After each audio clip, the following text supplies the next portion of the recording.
Oui, la Nouvelle-Orléans craint d'être à nouveau submergée. Certains spécialistes prévoient des vagues géantes. Or, la reconstruction des digues détruites après le passage de Katrina est loin d'être achevée. Guillaume Darey. À peine reconstruites, ces digues vont subir leur premier test grandeur nature. 3 ans après le passage de Katrina, les ouvriers sont encore à pied d'œuvre. Au total, plus de 15 milliards de dollars ont été investis pour protéger la ville des conséquences d'un nouvel ouragan. Problème, moins d'un quart des travaux a été achevé. Il y a des zones dans la ville où les digues ne sont pas assez hautes. Nous craignons qu'elles ne soient pas suffisamment élevées pour supporter la montée des eaux. Gustave reste pour l'instant un ouragan de catégorie 3 sur une échelle qui en compte 5. Mais certains experts craignent qu'en frappant les côtes américaines, il se renforce et passe au niveau 4.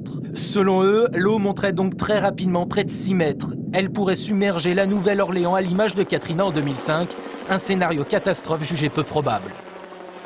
Ce qu'on sait, c'est qu'a priori, la marée de tempête, c'est-à-dire la hauteur de la vague qui va arriver sur la Nouvelle-Orléans, sera bien inférieure à celle qu'on a observée pour Katrina. Pour Katrina, elle faisait à peu près 8 mètres de hauteur. Pour Gustave, elle devrait faire 4 mètres de hauteur.